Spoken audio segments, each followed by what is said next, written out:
So the experts in the infinite wisdom have come to the conclusion that the daily showers are purely performative and they have no real health benefit. And they're insisting on this. And what do I see here in the comment section? Pipkin Pipa saying it's based. No, Pipa, no, it is not based. Do not listen to the experts that try to lead you astray from God. But anyway, as we're looking to the article, we notice that this is the conclusion of a stinky, smelly environmentalist, which is also an author that written The Prostitute State, and hoses once a month in order to help Mother Gaia. Of course it's about the environment. Everything is about the environment. Turn off your air conditioning, live in the pod, in the boogs, don't shower.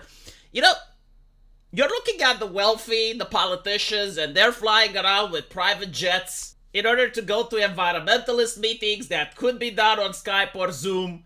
They're using our taxpayer money in order to do that. They're using yachts, and they have businesses that pollute Mother Gaia far more than me or my entire family could struggle in order to pollute in our lifetimes. And no one says anything about their life. No one criticizes them, no one criticizes the actors, no one criticizes the wealthy. No, it's the peasantry. The peasantry must suffer. It's kind of like Penance, isn't it?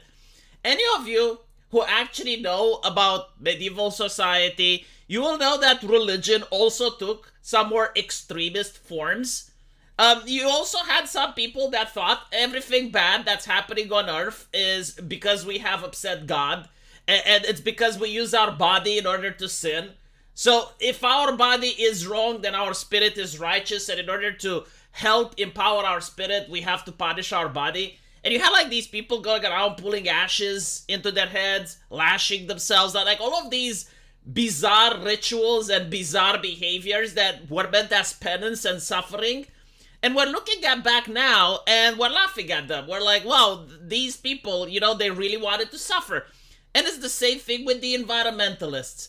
But the environmentalists who, for instance, do not want to shower, like in this situation, they're not happy just inflicting it upon themselves. No, they want everyone else to do it. They want to normalize it. And then they come up with these bizarre medical explanations saying, oh, well, actually, experts say that the skin biome is important, and when you shower, you take that off.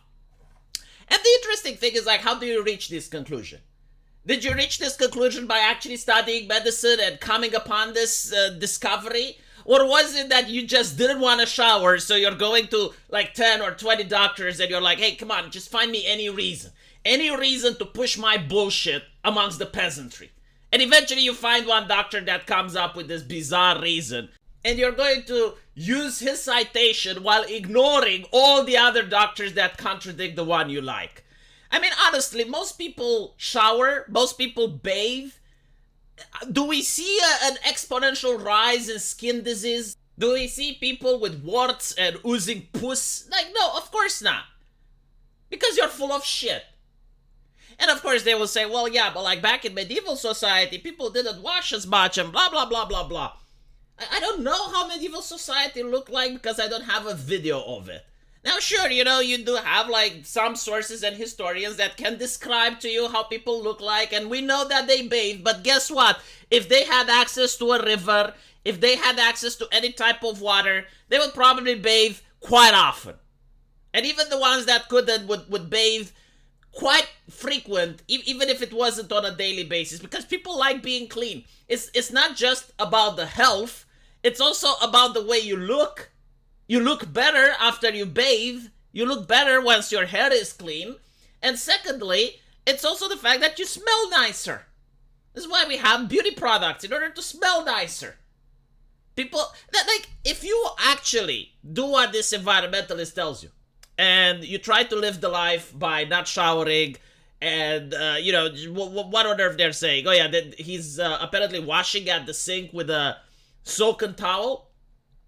You're going to have a lot of difficulty in dating. You're going to have a lot of difficulty in even getting a job. Like, imagine going to a job interview, Stinky. Like, this person wants to ruin you. They want to ruin you. And the fact that the BBC is even entertaining this individual is absolutely bizarre. Now, of course, it's all about the environmentalist agenda, you know, and what I notice is that they love to lie to the public. They love to lie. Like, for instance, they want to ban gas stoves. Oh, it's for your own health. You don't understand. Like, these gas stoves, they release CO2 into your room, and it affects your brain and your thinking. And then you notice that every single fucking Democrat, if you go into videos where they personally release from within their house, like AOC has a gas stove, Nancy Pelosi has a gas stove, all of these people have gas stoves, and they're going around saying, oh, well, actually, it's bad for your brain. But interesting. Well, if that's how you think, why didn't you remove your gas stove? But again, now it's about the showering, right? Like, what is next? Water rationing? I mean, maybe in California, you know, a city that's next to the water, very rich, extremely wealthy, I've been told, has difficulty providing fresh water to its citizens. Meanwhile, other cities that are away from the ocean don't have this issue. Fascinating how that works. It's almost like these politicians are incompetent or something. But anyway, right, so you got like this entire article basically telling people that you shouldn't shower as often. So let's see, don't eat meat, bad for the environment. Don't buy a large house like a sandpiper, bad for the environment. Don't have kids and reproduce, bad for the environment. Which, by the way, begs the question, who are we saving the planet for?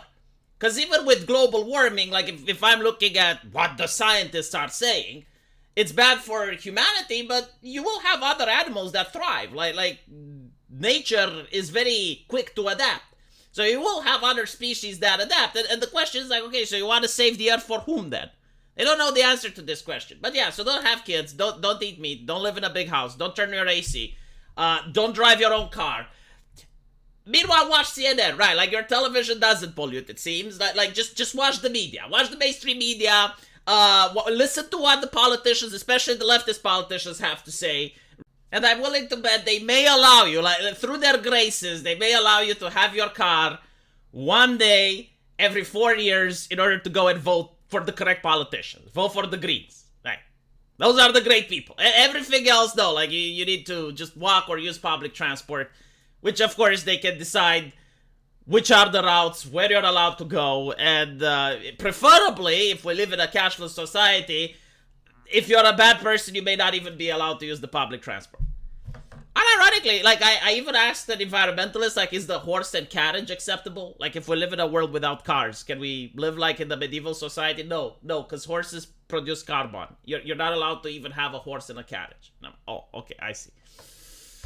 Let me know what you guys think, and if you like the channel for some bizarre reason, there is a link into the pinned comment that will take you to my live stream channel, where I live stream every day, and you can also support me by donating to either my Patreon, my PayPal, or my Subscribestar. It's up to you, but whatever you choose, you're going to get buyer's remorse in exchange.